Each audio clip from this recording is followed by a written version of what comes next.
সুধী দর্শক, মোহনা টেলিভিশনের নিয়মিত আয়োজন ভিন্ন মাত্রা আলোচনা অনুষ্ঠানে আমি নজমুল হক নান্নু আপনাদের স্বাগত জানাচ্ছি।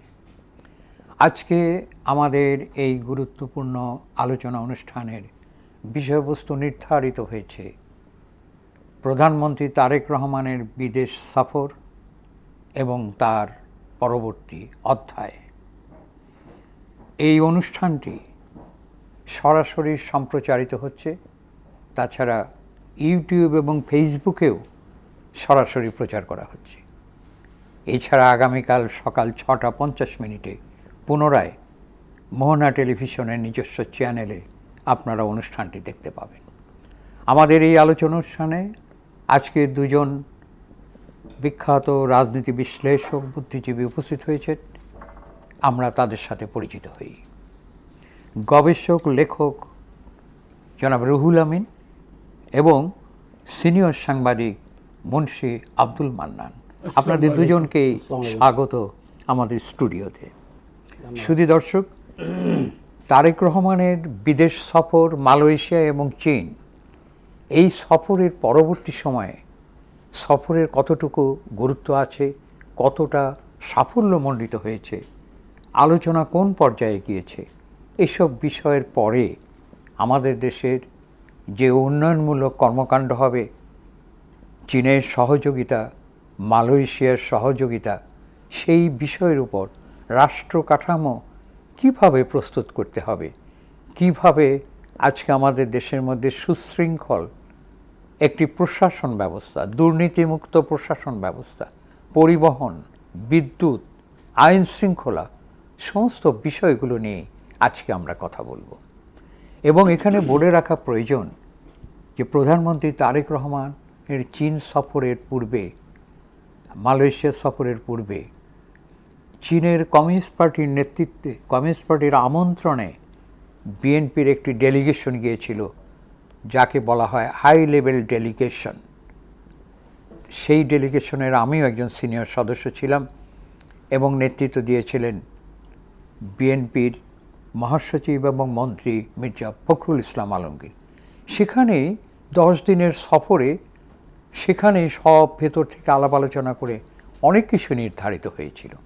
দেশে সম্পর্কে আমি স্পষ্টভাবে বলতে পারি যে এত বড় সাফল্য, এত বড় বিশাল সাফল্যমণ্ডিত একটি সফর, এটা রিয়েলি আমাদের বাংলাদেশের জন্য অনেক ভালো। আমি প্রথমে এই প্রসঙ্গে বিশ্লেষণ করবার জন্য মুন্সি আব্দুল মান্নানকে বলছি যে আপনি একজন অভিজ্ঞ সাংবাদিক, আপনি চীন সম্পর্কে জানেন এবং বাংলাদেশের গত 17 বছরে যেভাবে রাষ্ট্র কাঠামো, আইন শৃঙ্খলা এবং সামগ্রিক যে দুরবস্থা, লুণ্ঠন প্রক্রিয়া, দুর্নীতি, সমাজ কাঠামো যেভাবে ধ্বংসপ্রাপ্ত হয়েছে, সেক্ষেত্রে চীনের সহযোগিতা অপরিহার্য। কিন্তু একটি বিষয় আপনাকে মনে রাখতে হবে যে বিগত সরকারও চীনের সাথে কিন্তু অনেক অর্থনৈতিক বড় বড় পরিকল্পনাগুলো গ্রহণ করেছিল। এখন প্রশ্ন হলো, সেই যে চুক্তি হয়েছিল, সেই চুক্তিকে, সেটাকে মেনে নিয়ে, সেই চুক্তির ধারা উপধারা সব কিছুই মেনে নিয়ে আমাদেরকে এগিয়ে যেতে হবে, বাধ্য হয়ে এই সরকারকে করতে হবে। এবং তিস্তা মহাপরিকল্পনার বিষয়েও চীন স্পষ্টভাবে বলেছে, পদ্মা ব্যারেজের বলেছে। আপনি একটু বিশ্লেষণ দিয়ে এ প্রসঙ্গে বলুন। ধন্যবাদ নান্নু ভাই। ধন্যবাদ।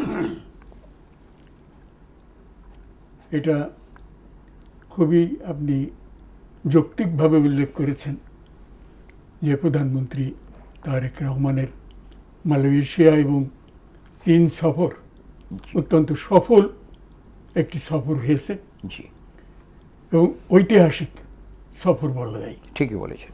এটা তারেক রহমান প্রধানমন্ত্রী হওয়ার পর, বিএনপি ক্ষমতাসীন হওয়ার পর প্রথম বিদেশ সফর, প্রধানমন্ত্রী বিদেশ। কিন্তু একটা বিশেষ গুরুত্ব, প্রেসিডেন্ট জিয়াউর রহমানেরও প্রথম সফর ছিল।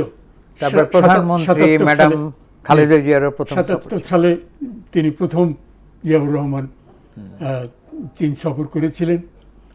আর 1991 সালে জি ম্যাডাম প্রথম চীন সফর করেছিলেন। আমি তখন চীনে ছিলাম, আমিও একটা ডেলিগেশনে তখন সফর। বলুন। এবং এটা স্বীকার করতেই হবে যে চীনের সাথে আমাদের যে কূটনৈতিক সম্পর্ক স্থাপনের পরে জি এই সম্পর্কের বিকাশের ক্ষেত্রে জিয়াউর রহমান জি এবং ম্যাডাম খালেদা জিয়া তাদের অবদান সবচেয়ে বেশি এবং তাদের সন্তান হিসাবে প্রথম যে যে বিদেশ সফর তার মধ্যে চীন রয়েছে, এইটাও একটা তাৎপর্যপূর্ণ ঘটনা বটে। এবং আপনি লক্ষ্য করেছেন যে এখানে এমন কোনো বিষয় নাই জি যে বিষয় নিয়ে দ্বিপাক্ষিক সম্পর্কের বিষয় যা নেই, এমন কোনো বিষয় নেই যা নিয়ে আলোচনা হয়নি। এটা 13টা সমঝোতা হয়েছে, কিন্তু আলোচনা তো আরও বিভিন্ন বিষয়ে আলোচনা হয়েছে। এবং একটা লক্ষ্য করার বিষয় এই জি যে চীনের তরফ থেকে অনেকগুলো ব্যাপারেই আশ্বাস পাওয়া গেছে, আশ্বস্ত করা হয়েছে। আমাদের একটা সমস্যা হলো অর্থনৈতিক, আপনি আগেই বলেছেন জি যে আমাদের যে বিগত স্বৈরাচারের আমলের যে অর্থনীতি প্রায় শেষ করে দিয়ে গেছে তারা। এবং এই যে ঋণ, আপনি আজকেই খবরের কাগজে নিউজ বেরিয়েছে যে আমাদের মাথাপিছু ঋণের পরিমাণ 1,24,000 টাকা আর কি। জি তাহলে বোঝেন যে আজকে যে শিশু জন্মগ্রহণ করছে সে এই 1,24,000 ঋণের বোঝাটা তার উপর বোঝা নিয়ে পড়বে। সে জন্মগ্রহণ করছে। তো এই যে ঋণের বোঝা, এবং আপনার নিশ্চয়ই খেয়াল করছেন যে আগামী 2-3 বছরের মধ্যে আমাদের ঋণ পরিশোধের যে অঙ্ক আমাদের ঋণ পরিশোধ করতে হবে, সেটা সর্বোচ্চ পরিমাণ ঋণ এখন 2 নম্বরে আছে জি আমাদের বাজেটে। যেটা দেখা গিয়েছে যে আমাদের অন্য খাতে যে বরাদ্দ, ঋণ পরিশোধে তার থেকে দ্বিতীয় প্রধান বরাদ্দ হইল ঋণ পরিশোধে। আগামীতে আরও বাড়বে, এটা 1 নম্বর হয়ে যাবে। তো এই যে ভঙ্গুর এবং অবনত অর্থনীতি, এই অর্থনীতি চাঙ্গা করাটা এই নতুন সরকারের জন্য সবচেয়ে বড় চ্যালেঞ্জ। জি এবং সেই চ্যালেঞ্জ নিয়েই সরকার চেষ্টা করছে যে যেভাবেই হোক আমাদের অর্থনীতিকে আরও চাঙ্গা এবং এগিয়ে নিয়ে যাওয়া, অগ্রগতি সাধন করা। এর জন্যে প্রয়োজন হলো বিনিয়োগ, বিপুল বিনিয়োগ আমাদের দরকার। এবং বিনিয়োগ হলে কর্মসংস্থান হবে, তারপরে রপ্তানি বাড়বে, এই সমস্ত নানা দিক আছে। সুতরাং বিনিয়োগ হওয়াটা আমাদের জন্য জরুরি। এবং এই বিনিয়োগের ক্ষেত্রে আপনি যে আগেই বলছেন যে কিছু পুরো শর্ত আছে, জি যেমন গ্যাস, বিদ্যুৎ, আইন শৃঙ্খলা ইত্যাদি সব এবং একটা অবকাঠামো, পরিবহনের জন্য প্রয়োজন। পরিবহন, তারপর বন্দর ব্যবস্থাপনা, সব কিছু। এই জন্য যদি বিনিয়োগ করতে চাই, আমরা ভালোভাবে বিনিয়োগ করতে চাই, বিদেশি বিনিয়োগ আনতে চাই, জি। তাহলে এই পূর্ব শর্তগুলো আমাদের পালন করতে হবে। এবং আমরা বিগত সময়েও দেখেছি এবং আরও একটি বিষয় আছে কিন্তু, জি যে কোনো বড় প্রকল্প যদি আমরা স্থাপন করি না, সেখানে দক্ষ জনশক্তির প্রয়োজন, অবশ্যই, তাই না? দক্ষ জনশক্তি, তার ট্রেনিং এর হ্যাঁ, অবশ্যই দরকার আছে। training এর দরকার। তো এখন দেখা যাচ্ছে যে আমাদের শুধু অবকাঠামো উন্নয়নের ক্ষেত্রে বিনিয়োগ চীন যে করছে তাই শুধু নয়, জি চীনের সঙ্গে আমাদের বাণিজ্য সম্প্রসারণও ঘটছে। তো এই পরিস্থিতিতে আমাদের চীনের কাছ থেকে যেমন অনেক প্রত্যাশা আমাদের আছে, এবং দেখা গিয়েছে যে চীনের তরফ থেকে সেই প্রত্যাশা পূরণের জন্য আশ্বাসও দেওয়া হয়েছে। তা আমাদের বিনিয়োগ আনতে হবে। অনেকগুলো বিষয় আছে এখান থেকে, যে চট্টগ্রাম একটি জিনিস আমি ধরিয়ে দিই, দেখুন যে আমাদের তো বিজ্ঞানের তো বিকাশ এবং ডেভেলপমেন্ট হয়েছে পৃথিবীতে। অবশ্যই তার মধ্যে একটি হলো ইনফরমেশন টেকনোলজি, হ্যাঁ, তার মধ্যে এআই, আর্টিফিশিয়াল ইন্টেলিজেন্স। আমরা চীনে সেখানে কিন্তু গিয়েছি, আমরা দেখেছি এই সমস্ত ইন্ডাস্ট্রিগুলো, এবং সেই ব্যাপারে সহযোগিতার ব্যাপারে কথা হয়েছে। জি জি, হ্যাঁ, বলুন। প্রযুক্তি হস্তান্তরের ব্যাপারেও কথাবার্তা জি হয়েছে, জি ইন্ডাস্ট্রি হস্তান্তরের ব্যাপারেও কথাবার্তা হয়েছে। এই সমস্ত বিষয়গুলো যদি আমাদের মানে বাস্তবায়ন করতে হয়, জি তাহলে আমাদের চীনের যেমন সহযোগিতা দরকার, আমাদেরও সেভাবে এগিয়ে যাওয়া প্রস্তুতিটা গ্রহণ দরকার। করা যায়। ধন্যবাদ প্রস্তুতি আপনাকে, আবার আসবো আপনার কাছে। এখন আমি জনাব রুহুল আমিন, আপনার কাছে আমার প্রশ্ন যে তারেক রহমান, প্রধানমন্ত্রী তারেক রহমান চীন সফর করে এসেছেন এবং এই সফরের বিষয়ে অনেকে বিভিন্ন রকম মতামত ব্যক্ত করেছেন। আমরা তাতে করে দেখেছি যে একটা ভালো কথাই সকলে বলেছেন। তা আপনি তো একজন গবেষক, একজন লেখক, আপনি বোধহয় প্রেসিডেন্ট জিয়াউর রহমানের উপর বই লিখেছেন, ম্যাডাম খালেদা জিয়ার উপরে বই লিখেছেন, আমি দেখেছি খুব মোটা ভলিউম বই লিখেছেন, গবেষণা করেছেন, এই জন্য আপনাকে ধন্যবাদ। দুটো বই আপনার প্রকাশ হয়েছে। এরপরে আর কি বই নিয়ে এসছেন, এটা কি লিখেছেন আপনি? এটা তো আমি দেখছি নাম লেখা আছে বাংলাদেশি জাতীয়তাবাদ তারেক রহমান ও বর্তমান প্রেক্ষাপট, রুহুল আমিন। তা আপনি এই বইটি এখনো কি প্রকাশ হয়েছে? এই বইটি আপনার হ্যাঁ, এটা এখন আমরা এখনো প্রকাশ হয়নি? প্রকাশ হয়েছে, এখন প্রকাশনা অনুষ্ঠান করব। আচ্ছা আচ্ছা, তাহলে আপনি এই বইটার মধ্যে তারেক রহমান সম্পর্কে লিখেছেন এবং বর্তমান প্রেক্ষাপট বর্ণনা করেছেন। কিন্তু তারেক রহমান তো প্রধানমন্ত্রী বেশি দিন নাই, অল্প কিছুদিন। তবে এইটাও ঠিক অনেকেই জানেন না যে তারেক রহমান রাজনীতি অনেক আগে থেকে করেন, ঠিক না? ইয়েস। উনি কি আপনার এখানে বিএনপি যে কি উনি কি কখনো জয়েন্ট সেক্রেটারি জেনারেল ছিলেন, সাংগঠনিক সম্পাদক, এই ধরনের একটা কিছু দায়িত্বে ছিলেন? এবং তিনি অনেক জায়গায় সফরও করেছেন, তাই না? এবং রাজনীতির উপরে তিনি পড়াশোনা করেছেন, কাজও করেছেন। এটা সম্পর্কে তো আপনি জানেন, আপনি ঘনিষ্ঠভাবে ছিলেন। এই প্রসঙ্গে কিছু বলুন, আর এই বইটা সম্পর্কে কিছু বলুন। প্রথমে আমি শ্রদ্ধেয় নান্নু ভাই, আমার সহ যোদ্ধা বন্ধু এবং মোহনা টিভির যারা দেখছেন দর্শক, তাদের সবাইকে আমি আন্তরিক শুভেচ্ছা জানাচ্ছি। আজকে জুলাই মাসের প্রথম দিন। আমি আজকের দিনে 2024 সনের জুলাই আন্দোলনে যারা শহীদ হয়েছিলেন, যারা আহত হয়েছিলেন, তাদের সবার প্রতি আমি কৃতজ্ঞতা জানাচ্ছি। তাদেরকে আমি শ্রদ্ধাভরে স্মরণ করছি। সেটাতে আমি সরকারকে বলবো যে সমস্ত জুলাই যোদ্ধারা এখনও পুনর্বাসন হতে পারেন নাই, তাদের পরিবার পুনর্বাসন হয় নাই, তাদের প্রতি সরকার যেন নজর দেন এবং তাদের জন্য পুনর্বাসন ব্যবস্থা করেন। আমি জিয়াউর রহমানের উপরে আমি আমার সবচেয়ে যে বড় বই বা সবচেয়ে বড় যে গবেষণা ছিল জিয়াউর রহমান স্মারক গ্রন্থ, যেখানে প্রায় 240 জন বুদ্ধিজীবী, সাহিত্যিক, সাংবাদিক, অধ্যাপক, তাদের নিবন্ধ আমি ওখানে সংকলিত করেছি। এবং বিশ্বের বিভিন্ন পত্রপত্রিকায় জিয়াউর রহমান মারা যাওয়ার পরে যে সমস্ত ওনার সম্পর্কে যে সমস্ত প্রবন্ধ, লেখা, ফিচার প্রকাশিত হয়েছিল, ওইগুলি সব আমি বাংলা করে ওইগুলিতে করেছি। তাছাড়া জিয়াউর রহমান যে সমস্ত জায়গাতে ওনার জীবনগত বক্তৃতা দিয়েছেন, প্রত্যেকটা বক্তব্য আমি কোনোটা বড় কোনোটা ছোটো করে আমি প্রত্যেকটা বক্তব্য আমি ওইখানে আমার বই কোট করেছি।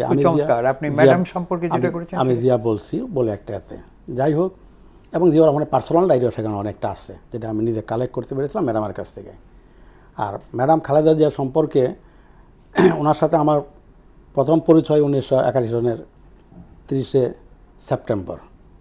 আচ্ছা, উনি যে ম্যাডাম খালেদা জিয়ার যে উনি প্রধানমন্ত্রী হিসেবে, বিরোধী দলীয় নেত্রী হিসেবে যে রাস্তায় নেমে যে আন্দোলন করেছেন, সামগ্রিক সব কিছু সেখানে আছে। আচ্ছা ঠিক আছে, আপনি আছে যখন বলছেন, তখন এই প্রসঙ্গে আপনার কাছে আমরা বিস্তৃতভাবে অন্য একটা অনুষ্ঠানে শুনবো, অল্প কথায় নয়। অবশ্যই। এরপরে আসুন আজকে যে বিষয়ের উপরে আমরা কথা বলছি আর কি, তারেক রহমানের আজকে বিদেশ সফর, এবং তাকে আপনি যেভাবে দেখেছেন, আপনি বোধহয় তার সাথে ঘনিষ্ঠভাবে কাজও করেছেন। জি, আমি তো এবং এখন সফরের পরে আজকে আমাদের আছে কাঠামোটা, রাষ্ট্র কাঠামোটা, এই যন্ত্রটাকে কিভাবে সাজিয়ে নেব, এবং যাতে করে আমাদের এখানে দুর্নীতি, যেটা একবারে দূর হবে না, কিন্তু একটা অবস্থানে নিতে হবে কিন্তু কমিয়ে আনার জন্যে, এবং আমাদের বিদ্যুৎ, আমাদের পরিবহন, আমাদের রাস্তাঘাট, আমাদের বিমান, আমাদের বন্দর ব্যবস্থাপনা সব ঠিক করতে হবে। যে কথাটা মুন্সি আব্দুল মান্নান সাহেব বললেন যে বিনিয়োগের বড় অবস্থানই হলো এই দেশে বিনিয়োগ করে যারা করবে তারা কোনো বেনিফিট পাবে কিনা, সেটা একটা প্রতি। আমরা সেটা করলে আমাদের জন্য ভালো। আমাদের এখন বিনিয়োগ প্রয়োজন, কর্মসংস্থানের প্রয়োজন, এবং অর্থনীতি যেভাবে বাজেট যেটা ঘোষণা করেছে, আমরা এই অর্থনীতিটাকে চাঙা যদি করতে পারি, সচল যদি করতে পারি, তাহলে আমরা 17 বছরে যা কিছু ক্ষতি হয়েছে ধীরে ধীরে আমরা কাটিয়ে উঠতে পারবো। আপনি একটু বিশ্লেষণ দিন তারেক রহমানকে সামনে। তারেক রহমানকে আমি যখন ব্যক্তিগতভাবে যেন চিনি 1981 সন থেকেই, এবং তারেক রহমান অত্যন্ত মেধাবী এবং কম কথা বলতেন, এবং 1984 সন থেকে তারেক রহমান যে রাজনীতি করবেন, রাজনীতিতে আসবেন, তার একটা ইচ্ছা ছিল। আমাকে 84 সনে একদিন বলেছিলেন আমি অথবা কোকো, আমাদের দুই ভাইয়ের এক ভাইকে একদিন না একদিন বিএনপির হাল ধরতে হবে, রাজনীতিতে নামতে হবে। এর 84-এর কথা, ওনার বাসায় মইনুল রোডে। যাই হোক, 1988 সনে তারেক রহমান প্রথম বিএনপির সদস্যপদ লাভ করেন, গাবতলী থানার লাভ করেন, এবং বিএনপির সদস্যপদ গ্রহণ করেন, এবং তার মাধ্যমে উনি কিন্তু বিএনপির রাজনীতিতে সম্পৃক্ত হন। 1996 সনে এর যে নির্বাচনটা ছিল, আপনি জানেন, সেই নির্বাচনে বিএনপির কিন্তু কোনো রাজনৈতিক মিত্র ছিল না, এবং বিএনপি একাই বিএনপিকে নির্বাচন করতে হয়েছে।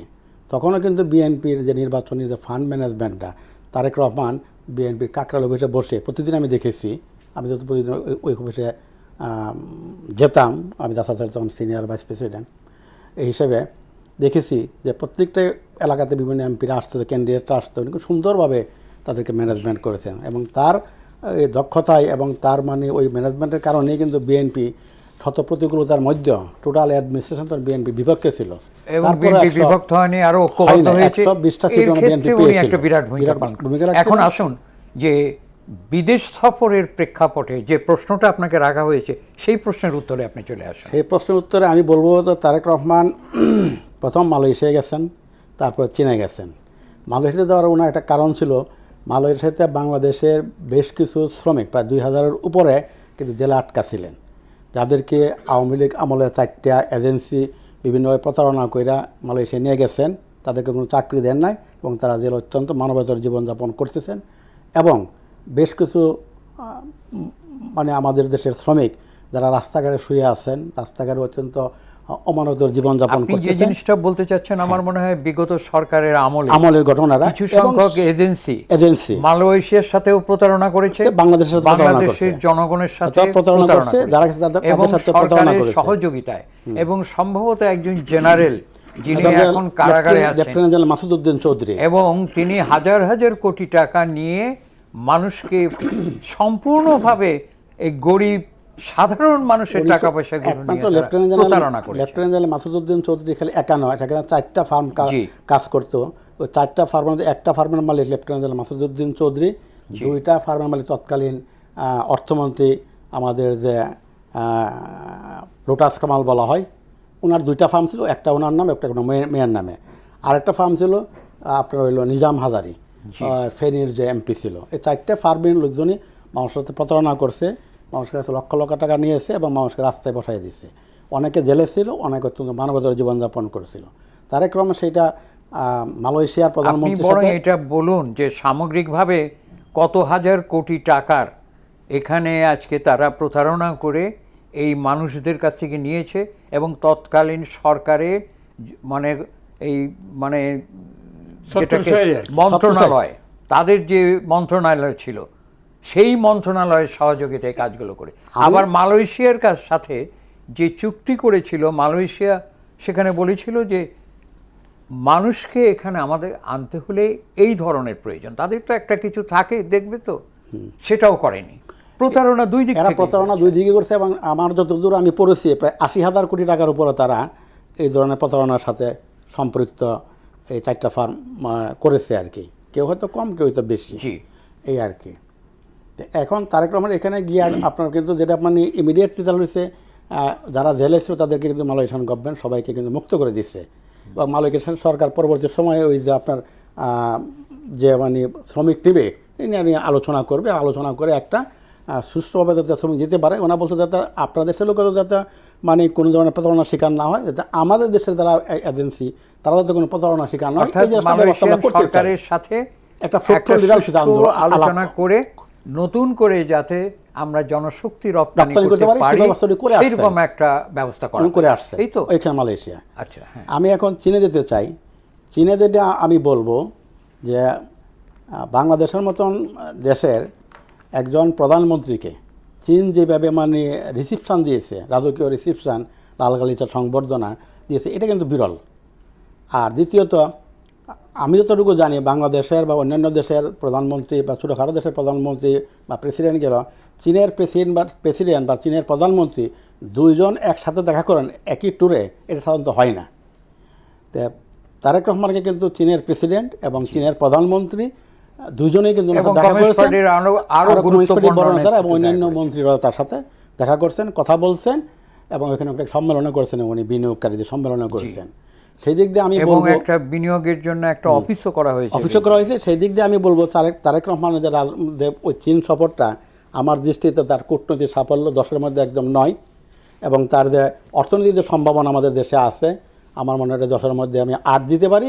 এবং যে সমস্ত জিনিসে মানে বাস্তব ফলাফল যেটা, সেটা তো এখনও মানে ইমপ্লিমেন্ট হয় নাই, তো আমাদের ধারণা সেটা আমরা 10-এর মধ্যে 7.5 বা 8 দিতে পারি। অর্থাৎ তারেক রহমানের যে মানে যে সফরটা, সেটা বলা যায় আপনার মানে 100-এর মধ্যে 95% ওনার সফর হয়েছে। এখন আমি যে সমস্ত জিনিস বলতে চাই যে তারেক রহমান সেখানে মানে ইমিডিয়েটলি কি অর্জন করছেন উনি চীনের প্রেসিডেন্টের সাথে, প্রধানমন্ত্রীর সাথে আলোচনা করে তার ইমিডিয়েট অর্জনগুলি কী, তারপরে আসবে তার ইম্প্যাক্টটা। তো ইমিডিয়েট অর্জন হলে উনি 17টা MOU স্বাক্ষর করেছেন, যার মধ্যে বাণিজ্য, বিনিয়োগ, অবকাঠামো, প্রযুক্তি, শিক্ষা, স্বাস্থ্যসহ বিভিন্ন খাত আছে। দ্বিতীয়ত হল চীনের প্রেসিডেন্ট বাংলাদেশের শি জিনপিং বাংলাদেশের উন্নয়নে মানে আপনার মানে দীর্ঘমেয়াদী সহযোগিতার একটা আশ্বাস দিয়েছেন, এবং দ্বিপাক্ষিক সম্পর্কটা আবার অত্যন্ত গভীর করার জন্য উনি অঙ্গীকার করছেন। এবং আমার যেটা মনে হয় এইবারের যে তারেক রহমানের যে সফরটা হয়েছে, সেখানে চীন কিন্তু অত্যন্ত নমনীয় ছিল এবং অনেকটা আগ্রহী ছিল। চীন আন্তরিকভাবেই চাই বাংলাদেশের সাথে একটা সুসম্পর্ক, একটা বন্ধুত্বপূর্ণ সম্পর্ক সৃষ্টি হোক এবং বজায় রাখা হোক আর কি। এটা চীন আমি মনে করি একটা বৃহৎ শক্তি হলো, যারা আন্তরিকভাবে তারা। ধন্যবাদ আপনাকে, আপনি ঠিকই বলেছেন। এই আন্তরিকতা চীন, যেহেতু চীনের সাথে বাংলাদেশের ঐতিহ্যগত একটা বন্ধুত্ব আছে, কয়েক হাজার বছর আগে থেকেই এখানে একটা সম্পর্ক আছে। আমরা তো হিউয়েন সাং ফাহিয়েনের কথাও জানি, তারও আগে থেকেই আছে। সুতরাং আজকে এখন আমি মুন্সি আব্দুল মান্নান সাহেব, আপনি বলুন যে আজকে আমাদের এই দেশটা বাংলাদেশ, যেখানে প্রচুর জনসংখ্যা, অজস্র জনসংখ্যা, ছোট্ট একটি জায়গা, কিন্তু জিয়াউর রহমান যেভাবে বলতেন যে আজকে আমাদের এখানে যে 8 কোটি মানুষ যদি থাকে, তার 16 কোটি হাত আছে। এবং সত্য কথা বলতে গেলে এই যে মানুষকে জাগিয়ে দিয়েছিলেন, এবং জনশক্তি রপ্তানি তো জিয়াউর রহমানই প্রথমে শুরু করেছিলেন, তাই না? এবং এই দেশে বোধ হয় অনেক পুরস্কার, যেমন স্বাধীনতা পুরস্কার, বাংলা একাডেমি, অনেক কিছু পুরস্কার, এগুলো প্রচলনও তো তিনিই করেছিলেন, তাই না? কেউ কিন্তু এগুলো উল্লেখ করে না। তো জিয়াউর রহমান যে পথ ধরে এই দেশের উন্নয়ন, এই দেশের মানে জনগণের শিক্ষা, সংস্কৃতি, সমস্ত কিছু, শিল্প, সব কিছু বিকশিত করার, দুর্নীতিমুক্ত রাষ্ট্র করার যে পদক্ষেপ গ্রহণ করেছিলেন, ম্যাডাম খালেদা জিয়া সেই পথেই গিয়েছেন। এখন তারেক রহমান যেহেতু নতুন এসছেন, আর মাত্র কয়েক মাস প্রধানমন্ত্রীর দায়িত্ব গ্রহণ করেছেন, আপনি একটা খুব ভালো কথা বলেছেন।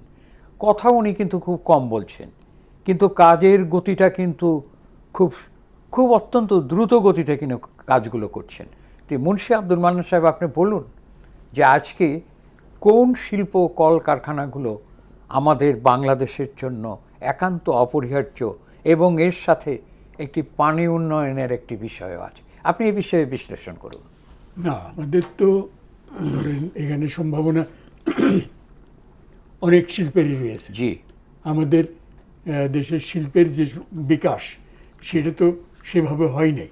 সুতরাং টেক্সটাইলের সম্ভাবনা আছে, তারপরে আপনার গার্মেন্টের সম্ভাবনা আছে, ওষুধ শিল্প আছে, ওষুধ শিল্পে আছে, এগুলো তো সবই আছে।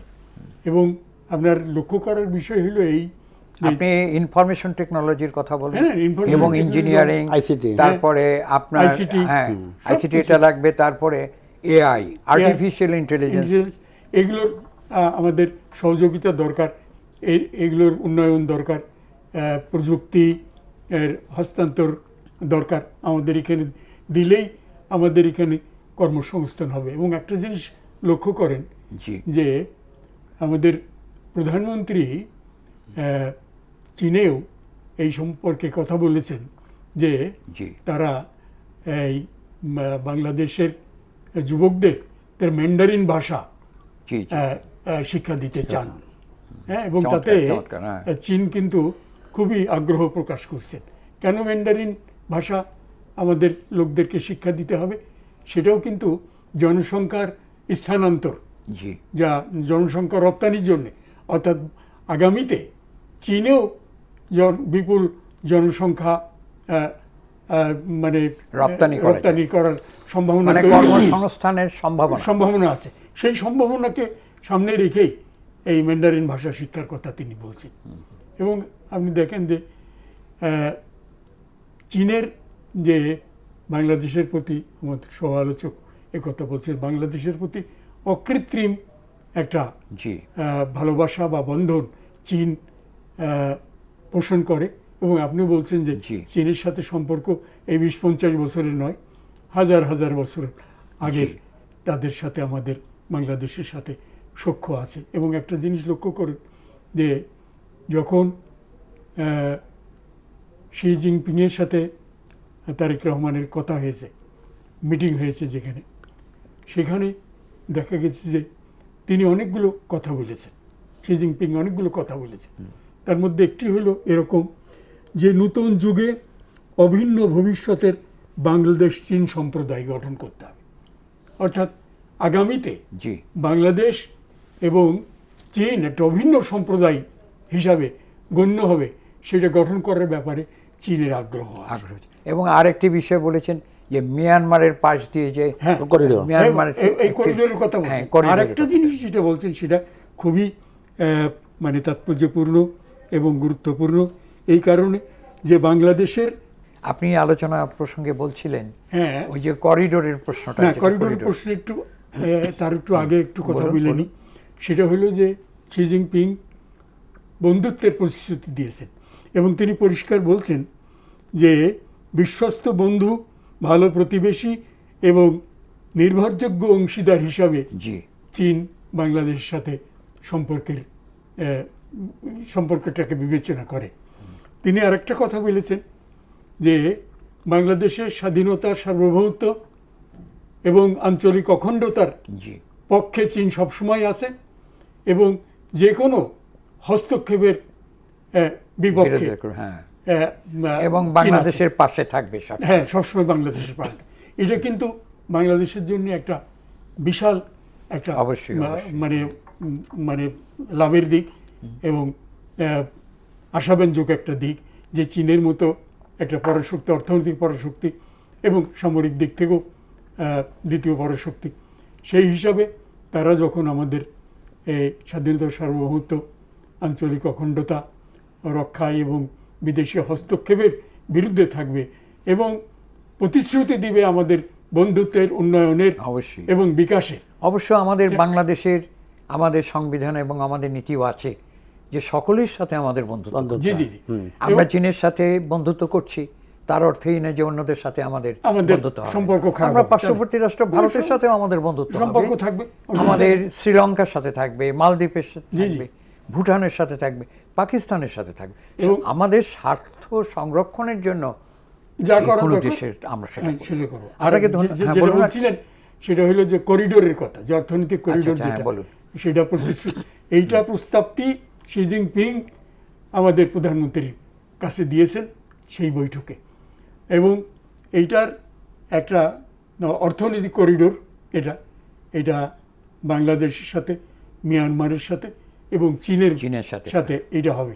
এবং এইটা যদি হয়, আপনি খেয়াল করেন যে যেখানে মংলা বন্দর উন্নয়ন জি এবং সেখানে একটি বিশেষ অর্থনৈতিক অঞ্চল প্রতিষ্ঠা চীনে, চট্টগ্রাম, আনোয়ারায় জি একটি চীনের অর্থনৈতিক অঞ্চল প্রতিষ্ঠা, এই যে যে বিনিয়োগ, এই প্রতিষ্ঠা তো শুধুমাত্র হবে না, চীনা বিনিয়োগও আসবে অবশ্যই। এবং এইটা দুইটা জায়গায় চীনের এই যে বিনিয়োগ যদি আসে, তাহলে আমাদের দেশের উন্নয়ন, অগ্রগতি, অবশ্যই কর্মসংস্থান হবে। কর্মসংস্থান সবচেয়ে বড় হবে, কথা উন্নয়ন, করিডোর হলে অগ্রগতি, আরো অর্থনৈতিক একটা বিষয় অগ্রগতি হচ্ছে কি হবে। জানেন, যে ওখানে আপনার করিডোর হলে উন্নত চিকিৎসার জন্য সেখানে চীনে যাওয়া অনেক খুব সহজ হবে।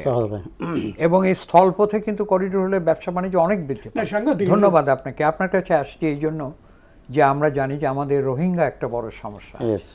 এই প্রসঙ্গটাও কিন্তু আলোচনা হয়েছে যে আজকে রোহিঙ্গা আজকে কিভাবে মিয়ানমারে ফেরত যাবে সে ব্যাপারে এবার চীনকে অত্যন্ত বিশেষভাবে বিশেষ গুরুত্ব সহকারে আলোচনা হয়েছে। অতীতে যে আলোচনা হয়েছিল তার চেয়ে অনেক বেশি।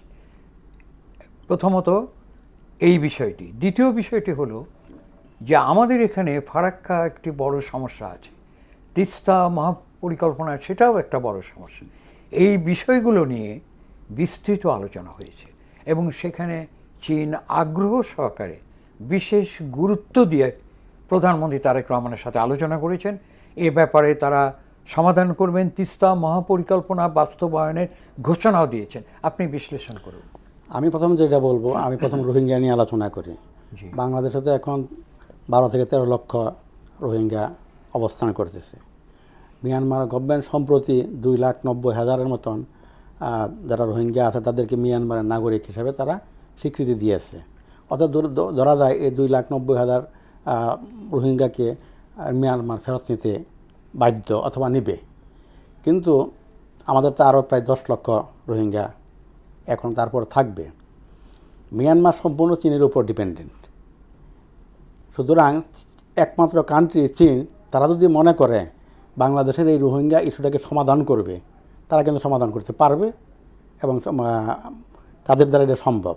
সুতরাং বাংলাদেশ সরকার যে আলোচনাটা করছে এটাকে আরও এগিয়ে নিয়ে যাওয়া উচিত এবং রোহিঙ্গাদেরকে আমাদের মিয়ানমারে ফেরত অনতিবিলম্বে যাতে ফেরত নিতে নেয় সেই ব্যবস্থা করা উচিত। সাথে সাথে আমি আরেকটা কথা বলবো যে আপনার মানে আরাকানে আপনারা জানেন যে সেখানে মানে একটা অঞ্চল আরাকান আর্মিদের দখলে আছে, যেটা মিয়ানমার সরকারও দখলে নয়, যেটা আমাদের একদম পাশে রাখাইন রাজ্য। এই আরাকান আর্মির সাথেও কিন্তু আপনার চীনের সম্পর্ক ভালো। সুতরাং এখানে যে চীনের সাথে যদি সরাসরি আপনার বাংলাদেশের এই সড়ক যোগাযোগ করতে হয়, সেটা কিন্তু আরাকান আর্মির প্রয়োজন পড়বে বা রাখাইন রাজ্যের প্রয়োজন পড়বে। একই সাথে আবার আপনার মিয়ানমার গভর্নমেন্টের সাথে সক্ষতার প্রয়োজন পড়বে এবং দুইটা শক্তিকে একমাত্র কন্ট্রোল করে চীন।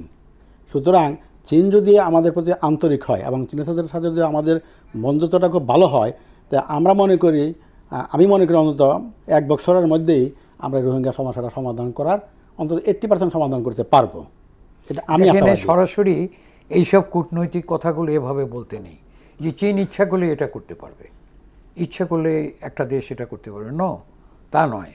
আপনি সেখানে বলতে পারেন যে চীন এমন একটি দেশ অন্যের অভ্যন্তরীণ ব্যাপারে হস্তক্ষেপ করে না, সুতরাং ওই দেশের আরাকান বা কারা আছে তাদের কথা শুনবে, এই কথাটা এটা ঠিক নয়।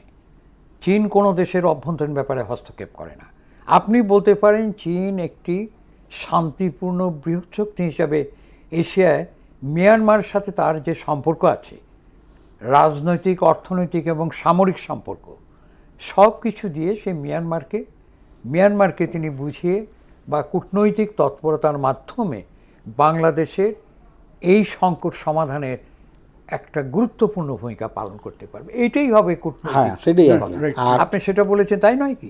সুতরাং এটার দিক দিয়ে আপনি যে বলেছেন এই জন্য আপনাকে ধন্যবাদ।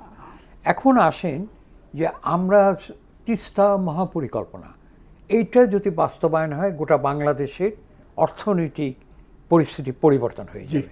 কিন্তু গুরুত্ব বহন করে উত্তরবঙ্গের যে বিশাল জনসমষ্টি আছে, যাদের আজকে এই তিস্তা মহাপরিকল্পনা অপরিহার্য, তাদের জীবন প্রাণ সব কিছু ধ্বংস হয়ে যাচ্ছে, তাদের অর্থনৈতিক অবস্থা ধ্বংস হয়ে যাচ্ছে। এটার উপরে বিশ্লেষণ আপনি না, এই যে এখন আপনি লক্ষ্য করেন যে তিস্তায় এখন পানি বাড়ছে এবং কমছে, সেই সাথে নদী ভাঙন আজকের খবরের কাগজে আছে, জি জি জি নদী ভাঙন সাংঘাতিক রূপ লাভ করছে। তো এই যে নদী ভাঙন বা এই যে মানে পানি বাড়া বা পানি জি কমা, জি জি এই প্রতিক্রিয়ার শিকার হচ্ছে তো উত্তরাঞ্চলের লোকজন, জি বিশেষ করে রংপুর দিনাজপুরের লোকেরা। তো সুতরাং আমাদের একটা হলো যে যদি এই তিস্তা মহাপরিকল্পনাটা সম্ভব হয় জি তাহলে যেমন প্রচুর লক্ষ লক্ষ হেক্টর জমি ফসল আপনার করবে। ফসলে মানে সেচের আওতায় আসবে। জি জি তারপরে হলো যে এই সমস্ত ভাঙন ইত্যাদি বন্ধ হবে, তাদের দুঃখ কষ্ট লাঘব হবে, তারা ঠিকমতোভাবে তাদের ফসলাদি এবং বিদ্যুৎ উৎপন্ন করতে প্রকল্প পারবে। হতে পারবে, হ্যাঁ, সেটাই প্রধান। হ্যাঁ প্রধান সেখানে হ্যাঁ। জলবিদ্যুৎ জলবিদ্যুৎ উৎপন্ন হবে সেখানে। এইভাবে দেখলে দেখা যাবে যে উত্তরাঞ্চলের অর্থনৈতিক এবং ওখানে অনেক ইন্ডাস্ট্রি করা যাবে, হ্যাঁ, industry হবে। কলকারখানা করা যাবে, Industry হবে, কর্মসংস্থান হবে। কর্মসংস্থান হবে। তো ফলে দেখা যাচ্ছে যে আমাদের এই যে কোনো মূল্যেই হোক, এবং এটা এই যে কোনো মূল্যের কথাটা বলতে প্রধানমন্ত্রী জি। তারেক রহমান কিন্তু এই কথাই বলছে, যে কোনো মূল্যে আমরা এই তিস্তা মহাপরিকল্পনা বাস্তবায়ন করব। এবং আমাদের পানি সম্পদ মন্ত্রী বলছেন যে যদি সম্ভব হয় তাহলে এই অর্থ বছরে এর কাজ শুরু হবে। জি জি এবং সেটা চীনের সহায়তাই হবে। তো চীন এই প্রকল্পের ব্যাপারে অত্যন্ত আগ্রহী, সেটা বরাবরই প্রমাণিত হয়েছে। জি। এখনো তারা গভীর আগ্রহে অপেক্ষা করছে এবং যে, চীনের মাধ্যমে এটা হবে। চীনের মাধ্যমেই এবং সেটা হবে। চীনই এই মহাপরিকল্পনাটা বাস্তবায়ন করতে এবং আপনি মংলা সব পোর্টের রকমের কথা বলেছিলেন। সহযোগিতা করবে এবং আর কি। সমস্ত আপনি কি তাই মনে করেন? হ্যাঁ, যে আমি তাই মনে করি। এবং একসাথে আমি এর সাথে আরেকটা জিনিসটা আমি যোগ করতে চাই, যেটা আপনি পদ্মা ব্যারেজ নিয়ে বলছেন। বাংলাদেশের যে দুইটা বৃহৎ নদী ব্রহ্মপুত্র এবং পদ্মা, এই দুইটারই কিন্তু উৎসস্থল কিন্তু আচ্ছা চীন। ঠিক আছে, আপনাকে ধন্যবাদ। আমাদের হাতে আর এখন সময় নেই। শুধু দর্শক, আমাদের অনুষ্ঠান এখানেই শেষ হলো, আবার দেখা হবে। ধন্যবাদ।